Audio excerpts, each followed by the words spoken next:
SSC MTS हवालदार भरती 2026 महाराष्ट्र। नमस्कार विद्यार्थी मित्रांनो, तुमच्यासाठी अतिशय आनंदाची बातमी घेऊन आला आहे। एसएससी एमटीएस हवालदार जे विद्यार्थी मित्रांनो, ही भरती या ठिकाणी निघत आहे आणि या भरतीमध्ये शिक्षण फक्त 10वी पास लागते। महाराष्ट्रातील आपण कोणत्याही जिल्ह्यातले असाल तर मुलं मुलींना फॉर्म भरता येणार आहे एसएससी एमटीएस हवालदार या भरतीमध्ये।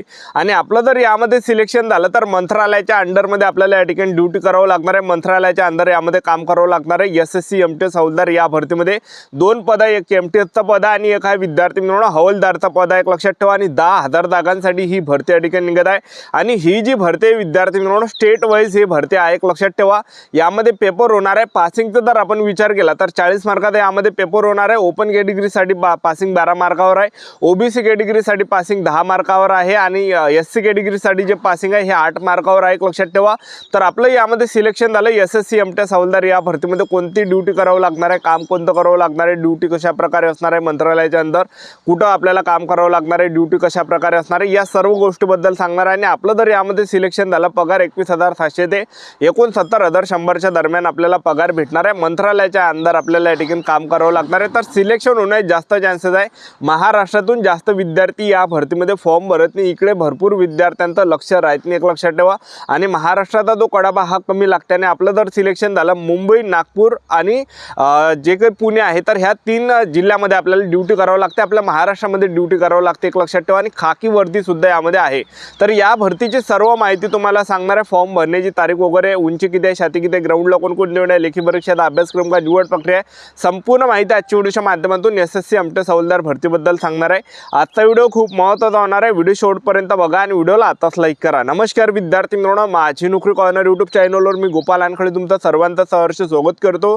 तर मित्रांनो, व्हिडिओचा थंबनेल बघून तुमच्या लक्षात आलं असेल की आपला व्हिडिओ कोणत्या टॉपिकवर होणार आहे। व्हिडिओ सुरू करण्याच्या आधी आपल्या यूट्यूब चॅनलला सबस्क्राइब करा, जेणेकरून प्रत्येक भरतीची अपडेट तुमच्यापर्यंत सर्वात आधी पोहोचेल। जास्त करून एसएससी एमटीएस हवालदार भरतीबद्दल वेळोवेळी अपडेट मी तुम्हाला आपल्या यूट्यूब चॅनलच्या माध्यमातून देत असतो। व्हिडिओ सुरू करण्याच्या अगोदर सर्वांना एक रिक्वेस्ट आहे, तुम्ही आपला व्हिडिओ कोणत्या जिल्ह्यातून पाहून राहिले नक्की कमेंट बॉक्समध्ये सांगा, जेणेकरून मला सुद्धा अंदाज लागणार आहे की आपला व्हिडिओ कोणकोणत्या जिल्ह्यापर्यंत पोहोचू राहिला। तर पहा विद्यार्थी मित्रांनो, एसएससी एमटीएस हवालदारची जी ही भरती आहे हे 10,000 जागांसाठी ही भरती निघत आहे। आता फॉर्म भरणे केव्हापासून चालू होत आहे एसएससी एमटीएस हवालदार या भरतीचे, तर पहा ते मी तुम्हाला या व्हिडिओच्या माध्यमातून पुढे सांगणार आहे। तर व्हिडिओ आपल्याला पूर्ण पाहता, ज्यावेळेस तुम्ही व्हिडिओ पूर्ण पाहाल त्यावेळेस पूर्ण तुम्हाला या भरतीची माहिती भेटून जाणार आहे। तर पुढे मी तुम्हाला सांगणारच आहे की फॉर्म भरणे केव्हापासून चालू होणार याबद्दल, ठीक आहे।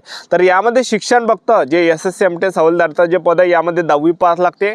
महाराष्ट्रातील कोणत्याही जिल्ह्यातले असाल तर मुला मुलींना फॉर्म भरते ते पगार यामध्ये 21,700 ते 69,100च्या दरम्यान भेटणार। आणि यामध्ये जे वयोमर्यादा आहे यामध्ये 2 पद आहे, एक एमटीएसचा पद आहे आणि एक हवालदारचा पद आहे, 2 वेगवेगळे पद आहे। हवालदार पदामध्ये ग्राउंड आहे, उंचीची अट आहे। आणि जे एमटीएसचा पद आहे एमटीएस पदामध्ये उंचीची काही अट नाही, ग्राउंड नाही, पेपरच्या बेसवर सिलेक्शन होणार। तर आता एसएससी एमटीएस हवालदार भरतीमध्ये वयोमर्यादा जर आपण विचार केला तर 18 ते 27 वर्षापर्यंत वयोमर्यादा यामध्ये आहे। एससी कॅटेगरीचे असाल तर 18 ते 32 वर्षापर्यंत फॉर्म भरता येणार आहे। ओबीसी कॅटेगरीचे असाल तर 18 ते 30 पर्यंत फॉर्म भरता येणार आहे। ओपन कॅटेगरीचे असाल तर 18 ते 27 वर्षापर्यंत फॉर्म भरता येणार आहे। आणि फीचा जर आपण या भरतीचं विचारला तर 100 रुपये फी आहे। जनरल ओबीसी कॅटेगरीचे असाल तर 100 रुपये फी ठेवण्यात आले। एससी एसटी कॅटेगरीचे असाल तर 1 रुपये सुद्धा फी नसणार आहे। एक्स सर्व्हिसमॅनसाठी सुद्धा 1 रुपये सुद्धा फी नाही। महिला उमेदवार कोणत्या कॅटेगरीचे असा SC ST OBC WS NTB जो पण एसबीसी एसबीसी कोणती कॅटेगरी 1 रुपये सुद्धा फी यामध्ये नाही, एक लक्षात ठेवा एसएससी एमटीएस हवालदार या भरतीमध्ये। एसएससी एमटीएस हवालदार भरतीमध्ये जर आपण या ठिकाणी पाहिलं निवड प्रक्रिया आपली कशा प्रकारे होणार आहे, तर पहिल्या टप्प्यामध्ये आपला काय यामध्ये पेपर आहे, दुसऱ्या टप्प्यामध्ये आपला ग्राउंड आहे, तिसऱ्या टप्प्यामध्ये डॉक्युमेंटेशन, चौथ्या टप्प्यामध्ये मेडिकल, अशी संपूर्ण निवड प्रक्रिया हवालदार पदामध्ये। आणि एमटीएस मध्ये जर पाहिलं तर यामध्ये पेपरच आहे, यामध्ये ग्राउंड उंचीची काही यामध्ये अट नाही आहे, ठीक आहे। तर आता एसएससी एमटीएस हवालदार मध्ये जर आपण या ठिकाणी पाहिलं तर पहिल्या टप्प्यामध्ये आपला काय असणार आहे, यामध्ये पेपर असणार आहे। तर यामध्ये 2 पेपर आहे, सेक्शन 1चा पेपर आणि सेक्शन 2चा पेपर, समजून घ्या तुम्ही। तर यामध्ये जे विद्यार्थी मिळवणार पहिला जो पेपर हा फक्त या ठिकाणी क्वालिफाईंग पेपर आहे, त्यावर जे कडाप या ठिकाणी लागत नाही, त्यावर मेरिट या ठिकाणी लागत नाही, लक्षात ठेवा। क्वालिफाई पेपर आहे एसएससी एमटीएस हवालदारचा।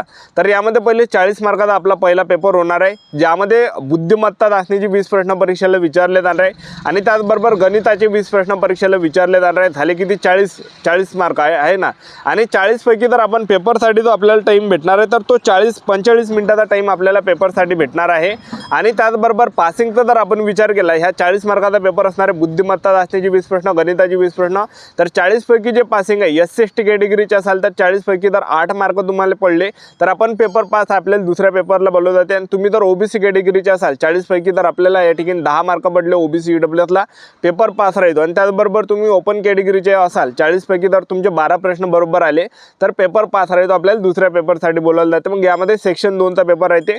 मेन सेक्शन 2च्या पेपरवर जे विद्यार्थी मित्रांनो मेरिट लागते, तर सेक्शन 2चा जो पेपर आहे त्यामध्ये जे सामान्य ज्ञानचे या ठिकाणी 25 प्रश्न परीक्षेला विचारले जाते, म्हणजे जनरल नॉलेजचे 25 प्रश्न आणि त्याचबरोबर इंग्रजी ग्रामरचे 25 प्रश्न, जनरल नॉलेजचे 25 प्रश्न, इंग्रजी ग्रामरचे 25 प्रश्न, असे टोटल 50 प्रश्न परीक्षेला विचारले जाते।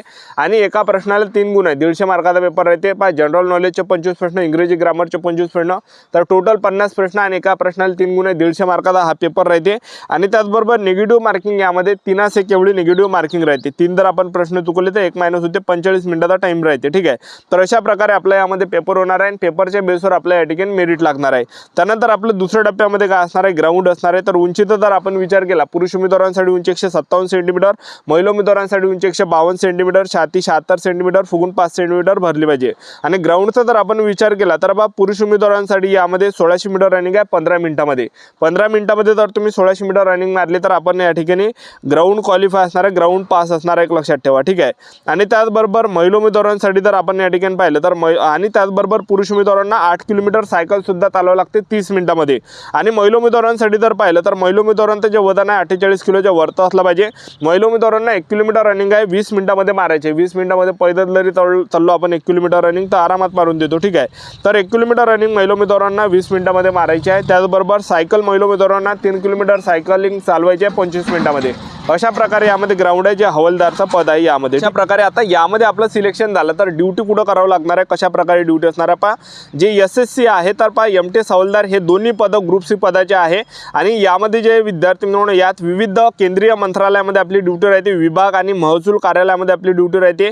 उदाहरणार्थ सीबीआयसी त्याचबरोबर सीबी यांनी काम करावं लागते, लक्षात ठेवा। आता हवालदारमध्ये कोणतं काम करावं लागणार आहे, हवालदार पदामध्ये नियुक्ती प्रामुख्याने जीएसटी, कस्टम, सीमा शुल्क किंवा नार्कोटिक्स विभागात होते, लक्षात ठेवा। गस्त आणि सुरक्षा कार्यालयाच्या आवारात सुरक्षेची काळजी घेणे आणि गस्त घालणे, रेकॉर्ड कार्यालयातील महत्त्वाचे फाईल्स आणि कागदपत्र एका विभागाकडून दुसऱ्या विभागामध्ये पोहोचवणे आणि तपासाची आणि मदत, वरिष्ठ अधिकाऱ्यांनी छापेमारी, मालाची तपासणी किंवा जप्तीच्या कारवाईत मदत करणे आणि मुख्यालय किंवा फील्ड ड्युटी परिस्थितीनुसार फील्ड वर्क, बाहेरचे कामे किंवा कार्यालयातील अंतर्गत सुरक्षा ड्युटी करावं लागते। हे काही काम आपल्याला यामध्ये करावं लागते। आणि एमटीएस मध्ये जर पाहिलं तर त्यामध्ये जे विद्यार्थी मिळवणं कागदपत्राची देखभाल, फाईल्स आपल्याला इकडले तिकडे न्याय लागते, रेकॉर्ड आणि रजिस्टर व्यवस्थित ठेवणं, त्याचबरोबर नोंद करणे, त्याचबरोबर कार्यालयातील कामं राहते, वरिष्ठांनी जे कामे दिले ते करावं लागते, फोटोकॉपी, त्याचबरोबर या ठिकाणी झेरॉक्स सुद्धा काढावं लागते, त्याचबरोबर पोस्ट पोहोचण्याचं काम करावं लागते, ठीक आहे।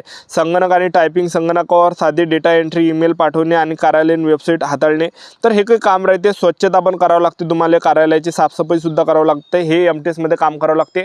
आता एसएससी एमटीएस हवालदारची 10,000 जागांसाठी भरती निघत आहे, कोणत्या महिन्यामध्ये निघत आहे तर पहा विद्यार्थी मिळवणं 30 जून 2026 पासून या ठिकाणी एसएससी एमटीएस हवालदारची मोठी भरती निघत आहे 10,000 जागांसाठी। हे 30 जून पासून ऑनलाईन पद्धतीने फॉर्म भरणे चालू होणार आहे। 31 जुलै 2026 फॉर्म भरणे शेवटची तारीख असणार आहे। मागच्या वर्षी सुद्धा एसएससी एमटीएस हवालदारची जी भरती आहे 9 ते 10,000 जागांसाठी निघाली होती 26 जून 2025 ला। तर यावर्षी 30 जूनला भरती निघण्याचे पुरे चान्स आहे। आपलं यूट्यूब चॅनल सबस्क्राईब करून ठेवा, वेळोवेळी अपडेट देत राहणार। याच्यासाठी तर थांबतो, भेटायला नेक्स्ट व्हिडिओमध्ये। जय हिंद।